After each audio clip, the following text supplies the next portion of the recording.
Echoes Studio. Je pense qu'on est parti. Enfin, ça y est. C'est toujours un peu long le démarrage, tu sais. Plus tu fais de la vidéo, plus tu commences à prendre du temps à chaque fois que tu te lances. C'est aussi agréable d'avoir le temps de se poser. Ouais. Surtout après avoir grimpé l'avenue Gambetta à vélo pour venir jusqu'à chez moi. C'est toujours un peu dur. À chaque fois que les gens arrivent et qu'ils viennent à vélo, il y a de plus en plus de gens qui viennent enregistrer ce podcast à vélo chez moi. C'est toujours la première remarque. Et c'est bien chez toi, mais c'est un peu haut. C'est un peu haut. Aujourd'hui, on va parler de marketing post-croissance. Et si vous n'avez rien compris à ce terme en lisant le titre de l'épisode, eh ben vous allez tout comprendre aujourd'hui parce qu'on est avec Fanny Basto. Salut Fanny. Bonjour Xavier. Tu as fondé du coup l'Oiseau Vert et en gros tu parles de ce que c'est que le marketing post-croissance et tu expliques ce que c'est et tu expliques ce qui ne va pas avec le marketing aujourd'hui, les stratégies marketing des groupes et comment est-ce qu'on pourrait faire pour utiliser le marketing pour transformer les entreprises et pas uniquement faire du marketing responsable, faire de la communication responsable, mais vraiment utiliser le marketing comme un outil pour transformer les sociétés. Et c'est ça que j'ai trouvé assez fort dans ce que tu proposes, parce qu'on a souvent l'impression qu'il y a une sorte de dichotomie hyper forte entre le marketing et du coup la consommation, la surconsommation, et notre besoin de sobriété qu'on a quand même beaucoup évoqué au fur et à mesure des différents épisodes de The Big Shift. Et du coup, voilà, je trouvais ça important et super intéressant de voir que ça peut être un levier de transformation et que ça peut être un levier positif. Donc voilà. Et merci de faire de la place du coup au marketing dans la transition écologique parce que c'est un peu le parent pauvre. Et c'est plus que le parent pauvre, c'est l'ennemi juré de la transition écologique. C'est clair. Alors que je suis absolument persuadée qu'on se prive d'un outil extrêmement puissant. Et dans le fait que on a ce triste constat de voir qu'on n'arrive pas à bouger assez vite et assez rapidement avec les consommateurs, les entreprises et l'État, je crois que le marketing est un des outils qui pourrait tous nous mettre en mouvement. Ouais, et puis surtout, tu vois, j'ai fait une école de commerce, c'était il y a 6-7 ans maintenant, mais c'est des choses qu'on nous a enseignées comme étant des grandes vérités générales. Et du coup, quand tu dis, en fait, on ne peut pas l'utiliser parce qu'il n'y a rien qui va bien dans cet outil-là, on a l'impression que tu as foutu en l'air quelques années de formation pour de vrai, quoi. Et je pense que c'est le cas de beaucoup de jeunes qui sortent d'école de commerce. Et c'est aussi pour ça qu'on a l'impression qu'il y a beaucoup de jeunes ingénieurs qui sont très engagés sur la partie énergétique, sur la partie un peu technique de la transition écologique et qu'on ne laisse pas énormément de place pour ces jeunes qui sont des jeunes qui sortent d'école de commerce et qui se disent en fait tout ce que j'ai appris c'est comment faire pour que la société aille dans le même sens que celui dans lequel elle va depuis longtemps, quoi. Je suis d'accord. Alors, c'est un peu triste ce constat, mais effectivement... Oui, c'est un peu manichéen, je dois dire, mais parce que je force le trait pour qu'on comprenne le truc, mais tu as raison de le dire comme ça, et c'est vrai, on enseigne toujours le marketing que moi j'appelle le marketing Kotler et Dubois, donc c'est un marketing c'est la bible du marketeur en école de commerce, c'est Kotler et Dubois. On est à la 13e édition, je crois, peut-être que j'ai un peu de retard. On avait Pearson, je pense. Oui, aussi, ça marche aussi. Et en fait, c'est un marketing qui est pensé, moi ce que je dis de manière très très basique et simple, pour faire vendre plus à plus de gens, plus longtemps, plus cher et plus souvent. Voilà, donc ça c'est le marketing classique et qui est toujours enseigné, qui repose sur des stratégies, des outils qui ont été pensés dans les années 80 aux États-Unis. Pour la plupart, donc, il faut bien le dire, une société qui était en pleine croissance, c'était le début de l'ère de la consommation de masse, c'était une société de plein emploi. On était très loin, même s'il y avait déjà des personnes qui alertaient sur les limites planétaires, très très loin d'une conscience écologique. Et du coup, ce qui pour moi crée un hiatus énorme, c'est qu'on continue à utiliser ces outils, cette théorie, pour penser à un monde qui doit absolument ralentir et se réinventer. Donc, c'est là où il y a un problème. Alors, le marketing responsable se développe et on l'enseigne de plus en plus, et heureusement, mais je crois que ça ne suffit pas. C'est pour ça que j'ai fondé le marketing post-croissance, qui est un renversement du marketing à 3 niveaux, académique, théorique, et puis à 3 aussi niveaux pratiques. Voilà, le marketing responsable, c'est un marketing classique, uniquement appliqué à des produits qui se disent responsables. Donc c'est déjà bien, mais c'est pas suffisant parce que ça continue à être une incitation à la consommation. Ce qui nous amène pour moi à des injonctions paradoxales terribles où on nous dit il faut être sobre, mais il faut continuer à consommer sobre. Voilà. Et puis à des allégations où acheter un produit sauve la planète parce que fondamentalement c'est un produit responsable, mais est-ce que l'acheter sauve vraiment la planète ? Ça continue à soutenir une consommation. Bon, on va faire un peu toute cette séparation entre marketing responsable, marketing post-croissance, communication, marketing, etc. Mais avant ça, j'aimerais qu'on revienne un peu à ton parcours. Oui. Pourquoi est-ce que toi, qu'est-ce que tu as eu comme déclic? Tu as eu des expériences dans des grandes écoles de l'expérience marketing. On parle souvent de Procter & Gamble, de Pernod Ricard comme étant des écoles du marketing en France, en Europe. Donc toi, tu as vécu ça. Qu'est-ce qui a fait que tu as changé? Qu'est-ce que tu as appris là-bas que tu as réutilisé derrière? Je pense que la première chose que je dois dire, c'est de rendre hommage à mes 2 racines familiales, l'une étant vigneron, viticulteur en Dordogne. Et donc, c'est apprendre à vivre avec le temps, avec cette humilité liée à la terre, qu'on peut perdre 1 an de travail en 30 secondes de grêle. Et donc ça m'a connecté très très fort à la nature, avec un grand-père qui me disait, moi mon maître c'est le temps. Et puis de l'autre côté, une tradition médicale, et du coup le soin, l'humain, qui remonte en permanence dans la manière dont moi j'aborde les choses. Voilà, donc ces 2 racines, je ne prends ni d'un côté ni de l'autre, parce qu'on me dit Fanny, il faut tracer ta voie à toi. Donc effectivement, je vais commencer par les humanités, et j'ai une formation littéraire avec un parcours Hippocane, Cagne. J'ai travaillé pendant 2 ans à la Sorbonne sur les racines du plaisir épicurien chez Montaigne. Je me suis régalée, et puis je suis effectivement partie en école de commerce. Je suis rentrée à l'ESSEC pour 4 ans. Je me suis éclatée, j'ai adoré découvrir cet univers, j'ai trouvé ça incroyable, et j'ai fait mon apprentissage chez Pernod Ricard. J'étais extrêmement fière de rentrer dans effectivement ce qu'on appelait encore, parce que je pense que c'est un peu moins le cas aujourd'hui, une grande école du marketing. Ouais. Donc comme L'Oréal. Je pense que c'est toujours le cas, mais je pense qu'il y a de plus en plus de marketeurs qui se questionnent. Mais j'étais très très fière, et donc je porte ce document pour signer mon apprentissage je ne sais plus comment ça s'appelle, mais à l'espace pédagogique étudiant de l'école. Et il me tamponne et signe le contrat en me rendant le feuillet avec une question qui m'a giflée à l'époque. Ils m'ont dit, elle m'a dit, cette dame, ça ne vous dérange pas de travailler pour la cirrhose du foie? Et en fait, je crois que c'est grâce à elle que j'ai la première prise de conscience que le marketing a une responsabilité. Voilà, donc je suis partie chez Pernod Ricard, un peu moins la fleur au fusil. Tu lui avais répondu quoi à l'époque? Juste interloqué, t'as rien dit? En fait. J'y avais pas du tout pensé, et ça m'a amenée à beaucoup réfléchir. Est-ce qu'on peut inciter à boire de l'alcool, même si elle est encadrée aujourd'hui par la loi E20? Est-ce que le sujet est libre, en fait, et c'est bien lui qui décide? Ça pose beaucoup de questions philosophiques. Et donc, je suis partie apprendre le marketing chez Pernod Ricard. J'ai appris beaucoup. J'ai observé, écouté.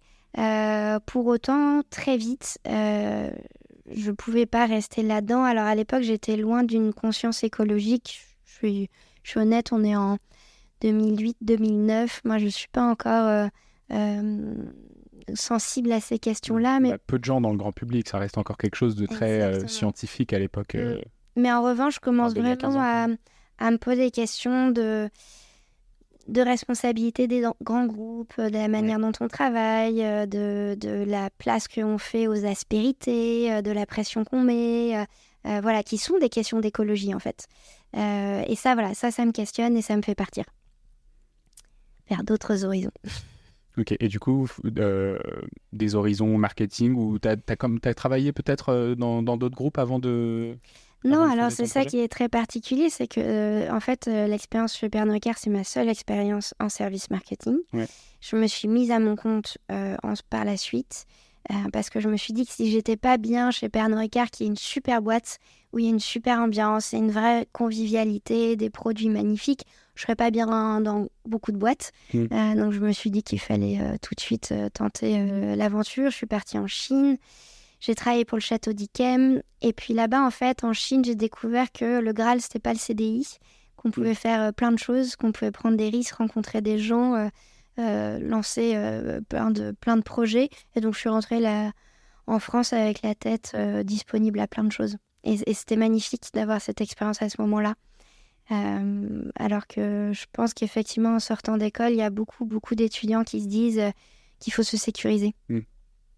Alors, comment est-ce que tu en es arrivé à ce concept de marketing post-croissance? Comment est-ce que tu l'as conceptualisé? Comment est-ce que tu as créé ce terme-là? Est-ce que c'est parce que du coup, tu es parti du constat d'un besoin de décroissance, ou est-ce que tu es parti du constat parce que tu me dis que c'est pas uniquement sur la partie écologie, c'était pas forcément ton point d'entrée, donc c'était plutôt aussi sur la protection du consommateur peut-être, mais du coup, qu'est-ce qui a fait que tu es parti là-dessus? Entre le moment où effectivement je suis pas encore consciente de l'écologie et le moment où je fonde l'Azo Vert, en revanche, il se passe 7-8 ans et là je deviens consciente de ce qui se passe. Et je me dis effectivement qu'on ne peut pas continuer à pousser à la consommation. Voilà. Donc ça, c'est une première prise de conscience. Et après, ce qui se passe, c'est que j'écoute mes clients. Donc je dirais que le début du marketing post-croissance, c'est d'entendre mes clients qui sont déjà, parce que je travaille avec des entreprises engagées, pas encore forcément responsables à ce moment-là, parce que ce mot-là n'est pas encore utilisé, mais qui ont déjà à cœur de faire les choses différemment. Et du coup, j'écoute les questionnements. Donc, je vois un client qui me dit mais en fait, nous, on n'a pas envie de croître parce qu'on se rend compte que si on croît trop vite, on produit moins bien. Donc, je vois des clients qui commencent à se dire ça, que finalement, leur équipe, elle leur convient à cette taille-là et que dès qu'ils recrutent plus, ils se rendent compte qu'ils perdent le lien avec leurs salariés.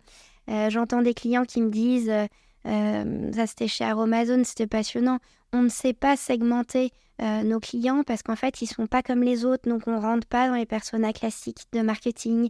Voilà, donc c'est en écoutant mes clients que je me suis rendu compte qu'il y avait des boîtes qui faisaient différemment et qu'il fallait que j'accompagne ces clients-là avec d'autres outils que ceux qui existaient sur le marché. D'accord.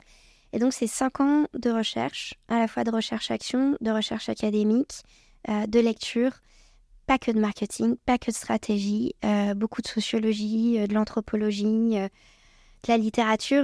Je renie pas qui je suis, hein, j'ai beaucoup lu de poésie aussi pour sortir le marketing post-croissance. Évidemment, Montaigne reste un de mes penseurs phares. Dans le marketing post-croissance, il y a beaucoup de philosophie d'Épicure, qui a pensé la frugalité, la sobriété, beaucoup d'apports aussi de Spinoza, qui pense les affects tristes qui nous amènent à l'inaction, qui sont pour moi aujourd'hui les éléments que met beaucoup en avant l'écologie, parce qu'elle nous culpabilise, elle nous angoisse, et puis en fait, Spinoza le dit, quand on est dans des affects tristes, on n'arrive pas à agir, alors que quand on est dans des affects positifs, qui sont la joie et toutes ses déclinaisons, eh bien là, on est dans l'action.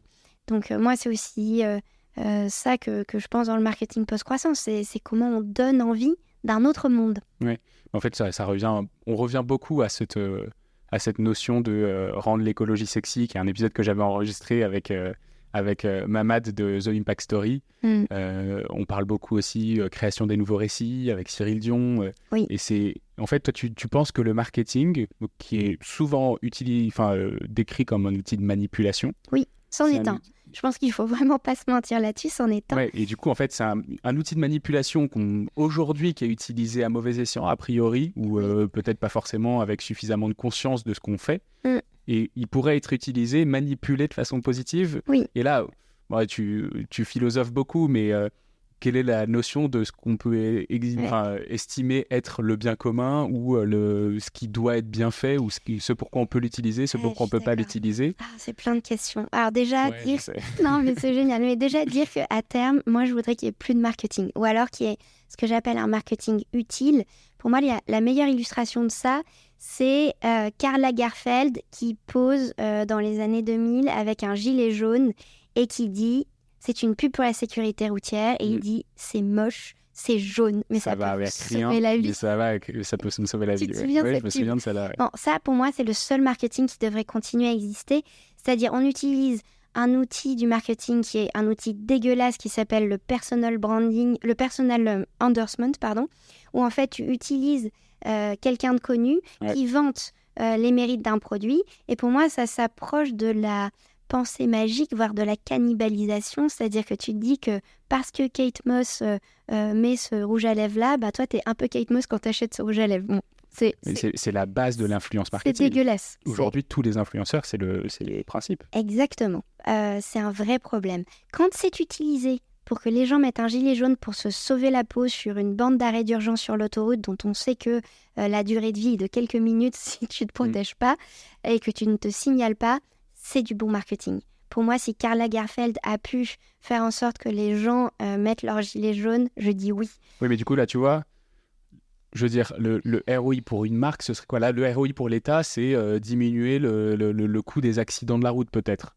Oui, sur ce ou le truc-là. nombre de morts. Mais est-ce que c'est une campagne qui aurait pu être commandée par une boîte qui fabrique des gilets jaunes? Et à ce moment-là, l'objectif, c'est d'augmenter le chiffre d'affaires lié à la production de gilets jaunes. Est-ce que du coup, ça rentre dans les mêmes catégories, Voilà. tu vois, genre, Alors là, du coup, on arrive dans toutes les dimensions complexes de la transition. Ouais. Effectivement, donc on peut se dire, comme tu le demandes, c'est quoi le besoin, c'est quoi l'utilité, quelles sont les boîtes qu'on soutient.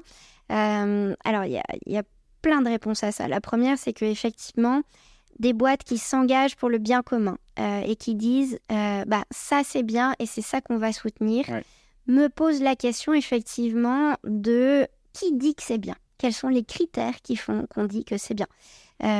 J'avoue que moi, je pose souvent la question de Yuka. Aujourd'hui, il y a 7 millions de Français qui font confiance à Yuka quand c'est... c'est le Nutri-Score donc que vous pouvez retrouver sur la plupart des aliments aujourd'hui en supermarché. Ouais. Exactement. Moi, je conteste ce Nutri-Score parce que je trouve qu'il ne repose pas sur l'idée que je me fais d'un régime sain pour un homme ou une femme, qui est pour moi plutôt un régime crétois avec beaucoup de légumes, beaucoup de gras végétal.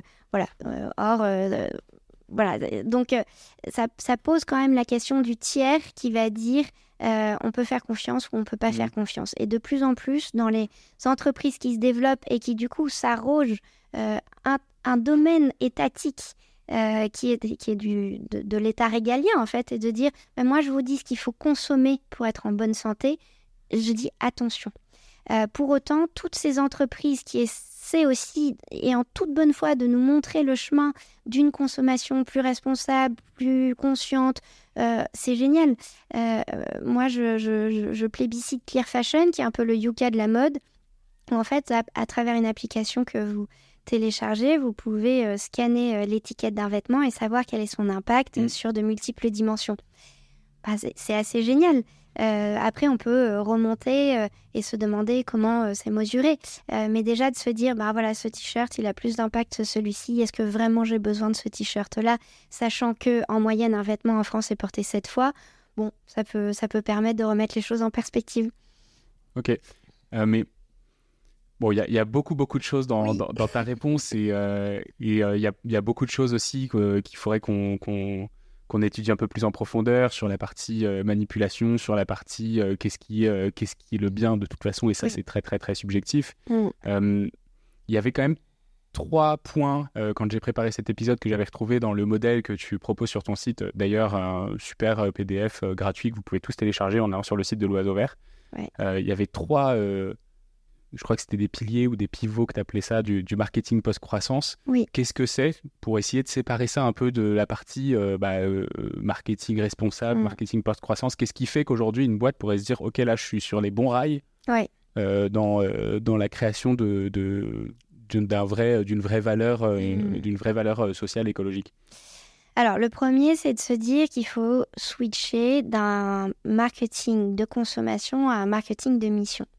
C'est-à-dire se dire que le marketing ne vient plus soutenir une production et une consommation, mais un marketing qui soutient la mission qu'une entreprise s'est fixée. Donc ça veut dire qu'il faut, a priori, au préalable, avoir créé une raison d'être, une mission sociale, une mission de société pour une entreprise. Et que sans ça, finalement, une entreprise n'a pas forcément de vocation à exister si elle n'a pas déjà fait ça avant. Je pense qu'aujourd'hui, c'est un petit peu la première pierre angulaire effectivement d'une stratégie. Ça veut dire que ton prérequis pour pouvoir dire ok, je fais du marketing post-croissance, c'est-à-dire j'ai une sensibilité, tu disais marketing de mission versus marketing de communication, ça veut dire je dois promouvoir quelque chose qui est de toute façon bénéfique pour la société selon des critères plus ou moins objectifs en fonction de ce qu'on a trouvé. Mais par exemple, si tu prends une boîte qui fait de la cosmétique responsable, c'est a priori bien parce que probablement moins de moins d'éléments chimiques, moins de perturbateurs endocriniens, probablement moins de déchets dans la nature, si c'est zéro déchet. Mais du coup, qu'est-ce que ce serait du coup la mission sociale de cette entreprise et comment est-ce qu'elle passerait du coup d'un marketing de consommation à un marketing de mission Ouais, c'est super intéressant et je vais parler de Mustela. Alors, tout le monde parle de Mustela dans nos univers, je connais pas moi. C'est vrai. Ouais. C'est l'entreprise familiale Expanscience et c'est une des entreprises les plus avancées sur des logiques de post-croissance. Okay. Donc, Mustela, ils font des produits pour bébés. Et ils se sont fixés pour mission d'accompagner les parents dans leur parentalité. Donc effectivement, on peut se demander quel est le lien direct entre le produit qui est un produit bébé et puis après le fait de pouvoir accompagner les parents. Voilà. Mais du coup, ce que fait Mustela, c'est de structurer un certain nombre d'actions qui ne sont pas directement liées à son produit pour soutenir les parents. Alors, ça pose plein de questions parce que dans le cas de Mustela, je trouve que c'est extrêmement bien fait et du coup, c'est une mission sociétale que se donne l'entreprise à travers sa production de consommation qui par ailleurs est extrêmement réinterrogée et vraiment tous les 4P du marketing sont retravaillés chez Mustela de manière post-croissance. Mais c'est vrai que la mission d'entreprise, elle peut être aussi très, très vite greenwashée. Ouais. Il y a quelques jours, j'étais au cinéma et... je regarde la publicité pour des croquettes pour chats et j'étais effarée. J'avais des sueurs froides parce que du coup, on voit bien dans la pub que l'entreprise s'est fixé une mission, c'est que le fait d'avoir un animal de compagnie à la maison, ça crée du lien social. Parce que la personne qui est filmée avec sa fille ou dans la rue, du coup, elle a une vie qui s'épanouit avec cet animal qui vient d'entrer dans sa vie, elle a plus de lien social, voilà. Et j'étais effarée parce que je me disais, ça, c'est aussi du marketing de mission, mais du coup, c'est du marketing complètement bullshit. Et du coup, est-ce qu'on ne devrait pas aussi revenir à un marketing radical qui est juste un marketing de produit, c'est-à-dire, je te vends ce produit parce qu'il a tel bénéfice concret, rationnel et pas émotionnel. Donc moi, aujourd'hui, je suis en... Donc juste pour reprendre un peu ça, parce que je suis pas sûr que tout le monde puisse suivre dans la conversation, parce qu'en plus je t'ai en face de moi, mais si on est en audio et qu'on fait autre chose, je suis pas sûr qu'on comprenne bien le truc. Mais en fait, ce que tu racontes, c'est une boîte qui vend un produit. Aujourd'hui, la plupart du temps, elle vend plus le produit dans sa publicité ou dans sa communication. Elle vend le bénéfice lifestyle qui va avec plutôt que le produit, entre guillemets. Exactement. Alors si c'est une vraie mission, que derrière s'aligne toute la chaîne de valeur de l'entreprise, les produits, la manière de vendre. En fait, oui, je pense que l'entreprise va dans le bon sens.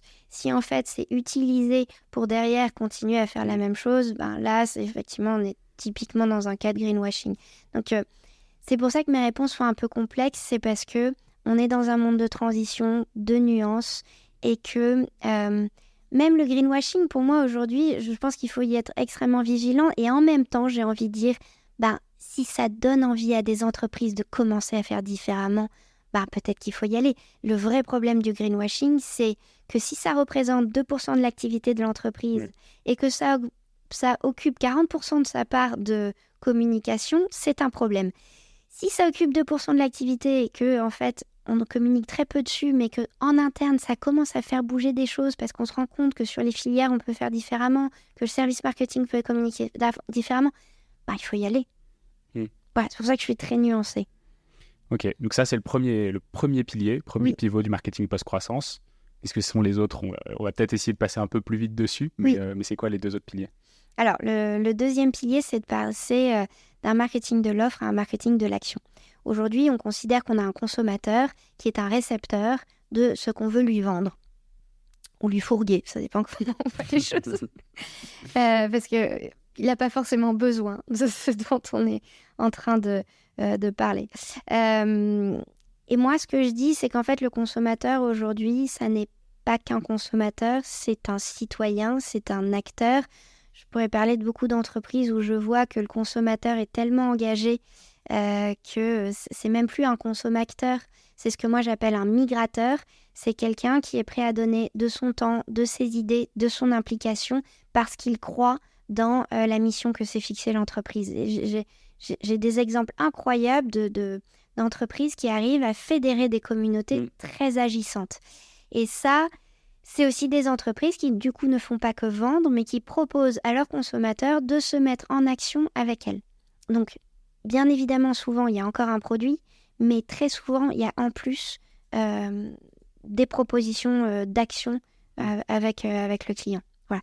Et ça amène à considérer le client non plus comme un récepteur, mais un acteur, et ça change tout dans la manière de réfléchir. Un partenaire. C'est pour ça que l'oiseau vert s'appelle l'oiseau vert, c'est que les oiseaux, en fait, ils migrent à plusieurs, en escadron, c'est-à-dire en V, et quand le premier oiseau qui prend tout le vent et qui fatigue, il passe à l'arrière et il y a un autre oiseau qui passe devant. Et pour moi, les entrepreneurs aujourd'hui qui veulent changer le monde, il faut qu'ils le fassent avec leurs migrateurs, parce qu'ils n'y arriveront pas seuls. Et dans les migrateurs, il n'y a pas que les clients, il y a les collaborateurs, il y a l'écosystème, il y a les journalistes, il y a tout un écosystème à construire et avec qui il faut coopérer. T'as quoi comme exemple? Je vois très bien ce que tu veux dire sur les entreprises qui fédèrent des communautés autour d'une mission, sont celles qui arrivent à grandir le plus aujourd'hui. Mais j'ai Team for the Planet en tête, bien sûr, parce que aujourd'hui, sur les réseaux sociaux, c'est quand même eux qui prennent une grosse part de la communication sur l'écologie. Oui. Eux, ils vendent pas de produits, a priori. Bon, ils vendent un dividende climat, mais je veux dire, fondamentalement, une fois qu'on a mis de l'argent dedans, on le voit pas, quoi. Ouais. Est-ce que tu as d'autres exemples d'entreprises qui arrivent à avoir ce côté marketing post-croissance, qui est bien tenu, et en plus à fédérer des communautés et à grandir ou pas grandir en fonction de leur volonté, et à rester des entreprises très, je sais pas comment dire, responsables, mais t'as des exemples d'entreprises comme ça ou pas? Oui, alors en fait, il y en a. Je sais pas si j'ai envie d'en mettre particulièrement une en valeur, parce qu'il y a toujours pour moi encore des endroits plus sombres. Et j'en parlais là aussi avec quelqu'un qui a beaucoup travaillé à ce que les indicateurs extra-financiers prennent plus de place dans les entreprises. Et elle me disait qu'il y a 20 ans, ça avait pris beaucoup de temps et que du coup, c'était normal que j'ai pas encore d'exemple parfait, parce que je lui faisais part de cette déception que j'avais de dire, bah voilà, quand on me demande cite-nous une entreprise, je me sens toujours très ennuyée, parce qu'en fait, je pourrais en citer une, mais tout de suite, on pourrait m'opposer qu'elle fait pas ça si bien que ça, et que voilà, donc j'ai du mal à répondre à ça. Ce que je peux dire, c'est que il y a quand même beaucoup d'entreprises aujourd'hui qui, sur pas mal de dimensions de ce que moi j'appelle le marketing post-croissance, s'essaient et transforment l'essai à certains endroits.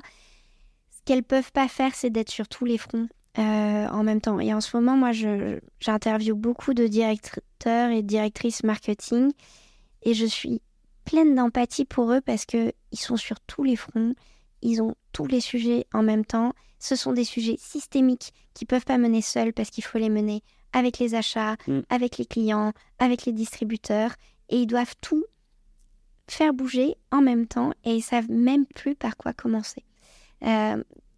Donc, moi, j'ai un petit peu l'impression aujourd'hui que les marketeurs sont un peu les agriculteurs aussi qu'on a en agriculture conventionnelle, sur qui on tape beaucoup en disant mais pourquoi il ne faut pas du bio et pourquoi ils continuent. Il y a une forme d'agriculture qui est coincée aussi. Et moi, je vois beaucoup de marketeurs qui sont coincés. Et ce que j'observe aussi, même dans les entreprises qui se remettent en question, c'est qu'on a un COMEX qui se dote d'une mission, qui a envie d'avancer, et puis un service marketing qui continue à avoir les mêmes objectifs, les mêmes KPIs, et qui du coup est dans une souffrance extraordinaire. Donc c'est ça, moi, que j'ai envie de mettre en avant aujourd'hui, c'est toutes les petites initiatives qui germent et qui font avancer, plutôt qu'un cas édifiant qui réussit sur tous les points. Parce qu'il n'y en a pas beaucoup aujourd'hui. Mais du coup, c'est peut-être sans donner d'exemple alors, mais tu vois, tu parles de cette dissonance pour les services marketing. Si on prend l'exemple d'un groupe qui devrait se transformer, donc tu disais en introduction qu'en fait on passe d'un marketing de vente à un marketing qui transforme la mission sociale de l'entreprise. Donc ça, c'est quelque chose qu'on mettrait en plus sur la tête en charge de travail du service marketing. Est-ce que par où pourrait commencer un groupe ou un service marketing. Donc, admettons que le COMEX soit à peu près OK pour se lancer dans des expérimentations sur des marketing différents et du coup sur une transformation de l'activité. Par où est-ce qu'une boîte pourrait commencer ? Une boîte qui aujourd'hui est plutôt en marketing conventionnel, prenons Total Energy qui fait de la communication à 98% sur l'énergie renouvelable et à 2% sur 70% de son activité qui est encore du pétrole conventionnel. S'ils avaient envie de se transformer au service marketing maintenant, là, ce serait quoi la première étape pour un service marketing engagé pour se dire, OK, à partir de maintenant, voilà peut-être les 3 points clés qu'il faut qu'on arrive à mettre en place assez rapidement. Ouais. C'est drôle, ça me fait penser à une conférence que j'avais entendue chez Orange où Jean Covici intervenait. Et puis du coup, quelqu'un de chez Orange dit « Mais qu'est-ce qu'on devrait faire, nous, en premier, pour pouvoir être plus responsable ?» Et il a pris quelques secondes et il a dit... Arrêter les antennes 5G Non, même pas. Il a dit il faudrait que vous expliquiez à vos clients qu'il faut qu'ils arrêtent d'acheter des téléphones. Ouais. Et donc, en fait, c'est un tel renversement du modèle économique de l'entreprise que c'est presque inentendable à ce stade-là. Oui, c'est ça. Donc, Total... C'est un très bon exemple, c'est exactement ce que j'avais en tête. Exactement. J'ai mis du temps à poser la question, mais c'est la bonne réponse. Donc, Total, moi, je serais dans une réaction et une réponse aussi radicale que celle que Jean-Marc Jancovici fait à Orange. Il faut que vous disiez à vos clients de ne plus passer à la pompe. C'est là qu'il faut transformer les modèles économiques de manière absolument radicale. Après, une entreprise qui serait pas Total ou qui devrait absolument pas du coup revoir tout, mais qui voudrait commencer à avoir une logique, il y a plusieurs portes d'entrée. Moi, je trouve qu'il y en a une première qui est se dire « Je ne raisonne qu'en système de concurrence alors qu'on a tous le même problème. Et si je coopérais, qu'est-ce que ça ferait ?»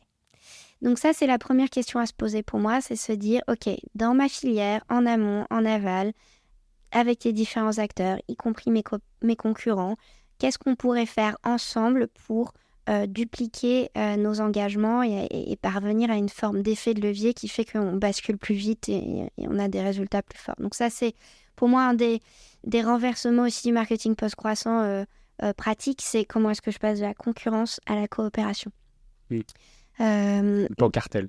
Ouais, exactement. C'est pour ça qu'il faut une ligne de crête un peu nuancer, compliquée. parce qu'effectivement, ça reste la ligne de crête.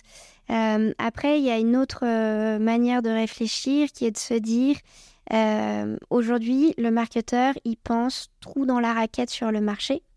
Il se dit, je cherche des opportunités pour développer un produit, une innovation, voilà, et répondre plus ou moins à un besoin qui parfois est factice ou monté de toutes pièces.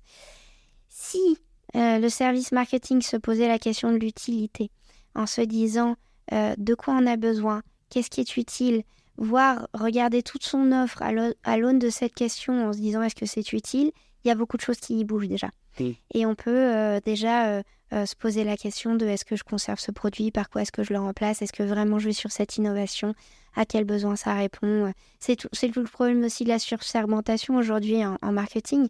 On fait, si on reste dans la cosmétique, des crèmes pour des peaux fragiles, des peaux pré-ridées, des peaux très ridées, des peaux sèches, des peaux atypiques. Ouais. Bon, au final, à quoi ça nous mène ? À de la surproduction. Ok. Et du coup, ce serait quoi la solution ? Ce serait une crème pour tous.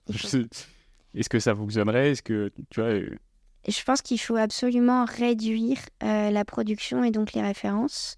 Il faut arrêter de faire croire que nos besoins sont si spécifiques que ça. Et du coup, trouver le bon équilibre de la sursegmentation et de la sous-segmentation, parce que oui, il ne faut pas nier certaines différences. Mais moi, ce qui m'attriste là-dedans, et c'est une question d'une étudiante il y a 15 jours, à qui, les étudiants à la Regent School, donc à qui j'enseigne le marketing post-croissance. Donc il y a des endroits où on enseigne le marketing post-croissance, et à qui me pose cette question-là. Mais oui, mais du coup, comment exprimer nos singularités si il y a plus de multiplicité de produits ? Oui, complètement. Que ce soit dans la mode, que ce soit dans la voiture que tu conduis, que ce soit dans tes déplacements, dans la façon dont tu te présentes aux autres, dans la façon dont tu C'est vrai. Prends soin de toi. C'est vrai, mais la question qui moi, me taraude, c'est du coup, est-ce qu'on est obligé d'exprimer nos identités à travers nos consommations? Je crois qu'on s'est un peu perdu là, en fait. Je pense vraiment... c'est ce qui me met hors de moi aussi avec des logiques comme Patagonia, qui, par ailleurs, fait extrêmement bien les choses sur sa chaîne de valeur et même plus, parce que C'est un exemple que tu pourrais donner sur marketing post-croissance? Non, Non. pour moi, c'est un marketing responsable. C'est-à-dire qu'ils ont développé un produit responsable, ils vendent et ils poussent des produits responsables. C'est très bien, c'est mieux qu'une polaire qui est faite en dépit du bon sens, on va dire. Mais pour autant, ça continue à pousser la consommation. Et quand ils font une pub qui lance aux États-Unis le jour du Black Friday, Don't buy this jacket, et qu'en fait, cette publicité amène une explosion des ventes de la veste, je suis désolée, c'est pas du marketing responsable, ça pousse à la consommation.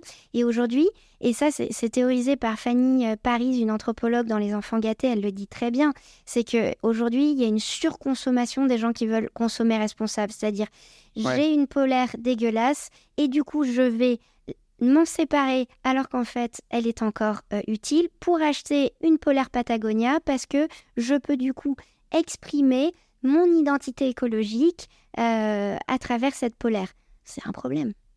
Parce qu'en fait, le vrai comportement sobre et écologique, c'est de garder sa polaire qu'on a achetée il y a 5 ans quand on n'avait pas conscience de ça, le plus longtemps possible. Ouais. Si on reste sur l'exemple de Patagonia, je trouve ça cool qu'on soit dans le concret. Tu vois, qu'est-ce que cette marque pourrait faire pour transformer son marketing, pour passer de... Donc, un des piliers, on avait dit consommation à sensibilisation. Qu'est-ce que ce serait du coup, ça qui permettrait à la marque de survivre, parce qu'il vaut mieux du Patagonia que du Zara. C'est ça, c'est toujours la question. Et en même temps, qui ferait qu'elle passerait à un marketing post-croissance.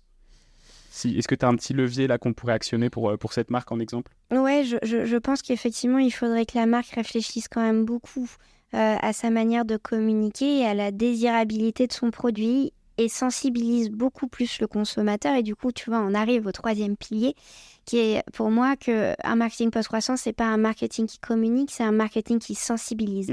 Donc Patagonia devrait beaucoup plus sensibiliser son consommateur sur le fait que, certes, leur veste, elle est responsable, mais voilà encore l'impact qu'elle a sur l'environnement et que du coup, pour diminuer cet impact, il faudrait pouvoir garder cette veste cette année, par exemple, comme c'est le cas pour nos téléphones. Et du coup, voilà comment prendre soin de cette veste, voilà comment on peut la réparer, créer un atelier de réparation, comme c'est le cas pas mal de marques aujourd'hui, que ce soit Darty-Max avec sa nouvelle offre, que ce soit Veja, créer des ateliers où on répare.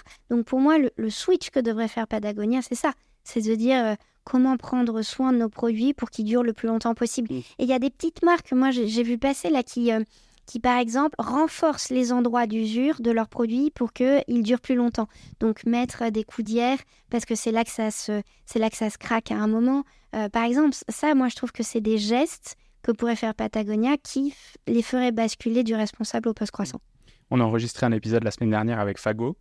Oui. Fago, ils affichent sur tous leurs produits le coût environnemental. Sur leur site, ils disent voilà ce que vous pourriez faire pour les entretenir. C'est un très bon exemple. Ouais. D'un autre côté, Fago, ils font aussi de la pub pour leurs produits. Ils peuvent offrir des vêtements ou du textile ou à des partenaires. Est-ce que du coup, ça s'inscrit dans du marketing post-croissance? Ça s'inscrit dans la transition, pour moi. C'est vraiment en ce sens-là que la transition a du sens, c'est-à-dire qu'on bascule petit à petit et le plus vite possible vers un autre état du monde qui préserve plus l'habitabilité que d'autres entreprises. Donc, on a parlé d'entreprises régénératives la semaine dernière avec Romain. Voilà, exactement. Donc, il y a effectivement les entreprises qui sont plus responsables et qui produisent avec moins d'impact que les grands acteurs classiques. Donc, c'est déjà un grand pas de consommation d'aller vers ça. Maintenant, il y a les entreprises régénératives, c'est-à-dire qui donnent plus qu'elles ne prennent. Et donc, c'est encore effectivement un cap de consommation qu'on doit passer. Et puis après, pour moi, la vraie sobriété, et j'ai un livre en préparation qui va sortir là-dessus, c'est de la frugalité. C'est-à-dire, la vraie sobriété, c'est quand même de ne pas acheter. Voilà. Et donc, les entreprises devraient arriver à pouvoir sensibiliser le consommateur au fait que leurs produits sont rares, coûteux. Voilà. Et alors là, il y a des levées de boucliers parce qu'il y a toujours des gens qui disent non, une entreprise, ça doit croître. Mais en fait, il y a un peu effectivement, ouais, c'était le sujet suivant. Ouais. Et alors, effectivement, mais je pense que c'est nier le fait qu'aujourd'hui, on ne doit pas seulement croître, on doit être résilient. On parle beaucoup de diminuer nos impacts carbone, mais maintenant, en fait, c'est trop tard. Enfin, c'est pas trop tard, il faut le faire, mais on sait déjà qu'on va devoir faire avec un monde qui est en réchauffement et dont, du coup, les conséquences vont être extrêmement fortes et qu'on va pas pouvoir les éviter dans les années à venir. Si vous voulez écouter l'épisode sur l'adaptabilité avec Juliette Noël, il était sorti juste pendant l'été. Voilà, donc petite pub. Non, mais en fait, c'est ça, c'est que les entreprises doivent aussi s'adapter. C'est-à-dire, est-ce que je continue à produire et à vendre alors qu'en fait, la matière première que j'utilise, elle sera peut-être plus accessible, ou elle va tripler de prix, ou mon consommateur en voudra plus. Donc, je ne dis pas qu'il faut que les entreprises meurent, je dis simplement qu'il faut faire face à la réalité, il faut qu'elles s'adaptent. C'est faire un gros déni, je trouve, que de dire nous, on est encore dans la croissance, on a des enjeux de croissance. Oui, mais lesquels et comment ? Mais tu vois, alors c'est probablement les exemples les plus faciles de rester sur des entreprises du textile parce que c'est pour nous ce qu'on a le plus de facilité à prendre en main en tant que consommateur. Mais du coup, si on reprend Fago, effectivement, il m'avait parlé d'une mission qui était faire que les gens retournent en forêt, que les gens découvrent la forêt, qu'ils s'approprient la forêt, qu'ils comprennent ce que c'est. Il disait aujourd'hui, en fait, les gens ne vont plus en forêt pour se balader. Et la mission de Fago, donc la mission de société de Fago, c'est probablement ça, la sensibilisation dont on parlait. C'est vraiment faire revenir les gens en forêt. Et ensuite, du coup, le moyen, c'est de se chausser. C'est de se chausser, etc. C'est d'avoir une gamme de vêtements plus ou moins adaptés à la forêt. Moi, j'aime beaucoup cette idée. Et il y a Aigle aussi, qui, avec sa nouvelle pub « Respirez, vous êtes dehors », je pense qu'elle nous fait faire ce même chemin, c'est-à-dire que j'ai l'impression que la marque se dit, alors j'ai pas travaillé avec eux, donc c'est des suppositions, mais de ce que je reconstitue, pour aller dehors, il faut mettre des bottes, mais en fait, le plus important, c'est d'aller se reconnecter à la nature. Donc effectivement, ça c'est intéressant, c'est un premier point. Le deuxième point, c'est que si on revient aux besoins naturels et nécessaires définis par Épicure, il n'y en a pas beaucoup, se nourrir, boire, se couvrir, s'abriter et philosopher. On pourrait longtemps parler du quatrième point, mais en tout cas, se couvrir, c'est-à-dire s'abriter, ça fait partie des besoins fondamentaux. Ce qui va plus, c'est d'utiliser un vêtement si peu de fois et de le jeter, d'en avoir tant d'exemplaires et de devoir le renouveler si souvent. Mais en fait, avoir des vêtements pour sortir dehors, oui, ça fait partie des besoins fondamentaux. Donc, voilà, après, on peut se dire, c'est aller trop loin. Et là encore, on peut taxer l'entreprise de greenwashing. On peut être aussi plus proche. Il y a l'entreprise Chiloé qui est intéressante, qui dit, en fait, nous, notre mission, c'est de remettre les gens dehors. Ils ont créé ce concept de micro-aventure pour qu'on trouve sexy d'aller dans le Jura et de prendre un train plutôt que d'aller trekker dans les Annapurna. Mais moi, je trouve quand même que dans le chemin qu'on a à faire, ça va dans le bon sens. Il nous faut des étapes. C'est quoi les grands enjeux du nouveau marketeur, du coup, aujourd'hui ? C'est tellement massif. Je pense déjà, parce que moi, je reçois tous les jours des mails de marketeurs qui sont en souffrance et qui me disent merci l'oiseau vert, parce que j'avais l'impression d'avoir un métier qui était dégueulasse, et quand je vois les postes de l'oiseau vert, je me dis qu'en fait, je peux être utile à quelque chose. Donc, je pense qu'il faut que les marketeurs se rassérènent en disant qu'ils détiennent un savoir qui peut être utile s'ils réfléchissent bien à l'endroit où ils vont mettre leur savoir en action. Un grand pouvoir implique de grandes responsabilités. La phrase est toujours d'actualité. Mais exactement. Et donc, je pense que c'est ce premier point. C'est vraiment de se questionner, de se dire, OK, voilà. Ça ne veut pas forcément dire déserter, ni bifurquer. Ça veut peut-être se dire comment est-ce que je vais pouvoir faire bouger les choses là où je suis. Et parfois, il suffit d'une personne pour faire bouger tout un service marketing. Moi, c'est vrai que je soutiens Clear Fashion, et une des fondatrices m'expliquait que, par exemple, chez Levi's, il a fallu d'une personne. Il a suffi d'une personne pour que, en fait, l'entreprise en France se sensibilise très fortement. Donc voilà, Notamment en peut-être. disant lavez pas vos jeans, juste aérez-les et ça suffit, quoi. Ouais, voilà, en fait, il y a tellement de petites Ouais. choses à faire. Donc le marketeur, voilà, je crois qu'il doit reprendre confiance, se demander où est-ce qu'il peut avoir de l'influence et parfois commencer par des toutes petites choses. Je vais prendre l'exemple d'une PME belge que j'accompagne. Ça a beau être une PME, ils détiennent le Amora de la moutarde en Belgique. Et on s'est posé plein de questions en fait sur les intrants de la moutarde pour que Ouais. tous les produits soient clean label. Et il y en avait un dernier qui est plus ou moins naturel, qui peut changer la couleur. Dans l'agroalimentaire, la couleur des choses, c'est un gros point pour le marketeur. Le marketeur, il va dire, oui, mais le consommateur, il a l'habitude que ce soit jaune et pas blanc, alors comment on fait? Parce que du coup, il va avoir l'impression que c'est pas bon. Bon. Et donc, il y avait cette grosse réflexion de se dire, si le produit change de couleur, ça sera pas désirable. Voilà. Au bout d'un moment, je dis, faisons des essais. Et donc, on a laissé les produits quelques mois. Et puis, un matin, je reçois la photo du DG avec les comparatifs de peau. Et je lui dis, je vois pas la différence de couleur, il doit y avoir une dérive sur mon téléphone. Dis-moi, en fait, qu'est-ce que tu constates? Il me dit, il y a presque pas de différence.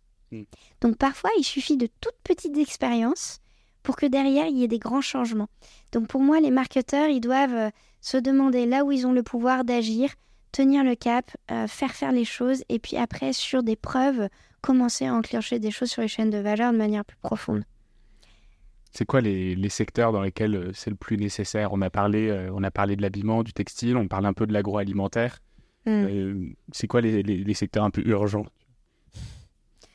Ils le sont tous. Ou ceux sur lesquels il y a le plus de marketing non responsable peut-être, ou pas post-croissance? Tous les secteurs en grande croissance en fait sont... Tous les secteurs en grande croissance. Après, effectivement, là, on cite les secteurs les plus polluants, ça dépend comment on réfléchit. Si on se dit quels sont les secteurs les plus polluants et du coup, quels sont ceux qu'on fait muter en premier. Une compagnie aérienne peut faire du marketing post-croissance. Ne montez pas dans cet avion.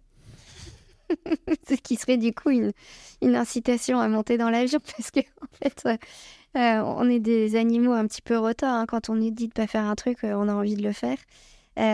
Donc peut-être qu'il faut plus faire prendre conscience aux consommateurs de l'impact que ça a pour qu'ils le fassent de manière plus consciente. Il y a beaucoup de comportements sur l'avion qui changent. Il y a des gens qui veulent plus du tout prendre l'avion. Il y a des gens qui le disent, moi je le prends mais du coup je reste longtemps. Donc je m'organise pour rester 3 mois, 2 mois dans le pays. Il y a des gens qui se disent, moi je vais pas arrêter de continuer à voyager mais du coup... je vais prendre le train, ou il y en a qui se disent je vais compenser, qui est peut-être le pire. Mais du coup, je crois que tout secteur a besoin de faire bouger les usages et les imaginaires qui y sont associés. C'est-à-dire comment on rend sexy ce qui aujourd'hui nous fait pas envie. Et ça, le marketing sait faire. Si un jour, des marketeurs décident que manger une entrecôte, ça se fait plus parce que c'est vraiment un comportement has-been et que en fait ce qui est sexy c'est de manger du sarrasin grillé fait en Bretagne avec des légumes qui sont pas poussés sous serre mais plein champ en pleine saison. Au bout d'un moment les normes sociétales elles bougent. Ouais. Et ça c'est hyper intéressant en sociologie. On voit que moi j'aime bien prendre cet exemple. Moi je suis d'une génération où on fumait encore dans les bars quand j'ai commencé à sortir. Aujourd'hui quelqu'un qui allumerait une clope dans un bar, mais tout le monde le regarderait tellement bizarrement. Ouais, je pense que ça s'arrêterait pas au regard, mais ouais. Voilà, alors là, c'est la réglementation qui agit. Il faut que l'État régule, parce qu'à un moment, même si tous les marketeurs du monde se mettent en route vers un monde plus sobre et plus désirable, ça va peut-être pas aller assez vite. Mais c'est ça qui est en jeu. C'est qu'en fait, comment est-ce qu'on donne envie de faire autre chose que ce qui, aujourd'hui, nuit à l'habitabilité du monde. Voilà, et moi, c'est vrai qu'aujourd'hui, je n'ai plus de désir d'être dans un aéroport. Il y a 10 ans, ça m'excitait. Je me disais, je prends l'avion, c'est génial. Là, aujourd'hui, non, j'ai pas envie. Moi, c'est pareil. J'ai pas envie d'y aller. Et je le fais pas pour diminuer mon impact carbone. Je le fais parce que ça ne me donne plus envie. Et c'est ça qu'on doit arriver à faire. Ouais. Et nous, on a déjà, peut-être qu'on a eu ce basculement parce qu'on est dans des cercles fermés où je dirais qu'on nous a déjà fait passer cette envie d'eux et on nous a déjà donné l'envie de prendre le train. Et du coup, on a eu ce basculement de société un peu avant les autres. Et probablement qu'effectivement, ça se répand après. Ouais, et c'est le mouvement qui doit s'enclencher. Et c'est là où tous nos comportements, alors pas de marketeurs, mais du coup de citoyens sont enclenchés. C'est-à-dire, est-ce que, je continue à filer la métaphore du voyage, est-ce que, en tant que citoyen, je vais liker la photo d'un copain qui est en vacances sur une île et qui a posté sur Instagram comme si je trouvais ça bien de partir en vacances en février sur une île du Pacifique. Peut-être pas. Ouais. Parce que c'est la logique de nos attentions. Culture. Pardon ? C'est la cancel culture. Ouais, non mais c'est ça. Et il y a un bouquin que j'ai lu il y a pas longtemps qui est absolument incroyable. L'écologie, non c'est plus exactement ça, mais je te redonnerai le titre pour que tu le mettes, de Yves Citon, L'écologie de nos attentions. Pour une écologie de l'attention. Pour une écologie de l'attention qui est extraordinaire et qui en fait nous amène à penser comment est-ce que là où on dirige nos regards, ce à quoi on prête nos oreilles, et tu vois la logique du podcast c'est aussi ça, participe en fait des effets de collectif, parce qu'on est dans une société où plus quelqu'un parle de quelque chose et plus c'est liké, plus du coup cette information va remonter dans les algorithmes et va devenir de plus en plus visible. Donc en fait il y a toute cette logique de nos attentions qui est extrêmement première, c'est qu'est-ce que je soutiens, qu'est-ce que je regarde, qu'est-ce que je like, qu'est-ce que je fais remonter. Je crois qu'il faut qu'on soit conscient. Est-ce qu'on est tous marketeurs à notre propre niveau finalement ? Exactement, je pense, et mon livre il est grand public parce que j'avais envie d'empuissancer le citoyen consommateur, de lui faire prendre conscience. En fait, il a vraiment ce grand pouvoir, aussi le dessiller et lui montrer que toutes les techniques du marketing qui lui font désirer telle ou telle chose sont des techniques, en faisant ce pari que quand on se rend compte qu'on est juste le fruit d'une stratégie, est-ce qu'on a encore envie d'acheter ce qu'on veut nous faire acheter ? Ouais. Écoute, c'est une très très bonne conclusion, à moins que tu avais autre chose que tu voulais partager dans cet épisode. Des milliards de choses. Bon, ça va faire 1 heure, donc on s'arrêtera là et puis on refera probablement un épisode en 2024 si tu as envie. Avec plaisir. Et écoute, merci beaucoup d'être passé dans le podcast, c'était super intéressant. Si vous êtes encore là, vous faites partie de nos auditeurs préférés. Merci beaucoup d'être là et puis on se retrouve pour un épisode d'ici une petite dizaine de jours avec... je suis pas sûr de savoir encore avec qui ça va être. Donc vous découvrirez, ce sera la surprise. À très bientôt. Salut Fanny. Salut Xavier. C'est la fin de cet épisode de The Big Shift. J'espère qu'il vous a plu et que vous en avez retiré quelque chose pour votre vie quotidienne. C'est ça le plus important. C'est beaucoup plus simple de parler du sujet sensible de l'environnement quand ses amis ou sa famille sont vraiment informés. Alors partagez le plus possible The Big Shift, ça aidera tout le monde. Et si vous avez des questions, des sujets que vous souhaitez qu'on aborde, des invités que vous voulez entendre, ou tout simplement que vous voulez qu'on discute de cet épisode, envoyez-moi un message sur LinkedIn. The Big Shift est produit par Echoes Studio. Si vous avez un projet audio, contactez-nous sur www.echoes.studio. Merci d'avoir écouté jusqu'au bout. Je vous retrouve très bientôt pour un nouvel épisode.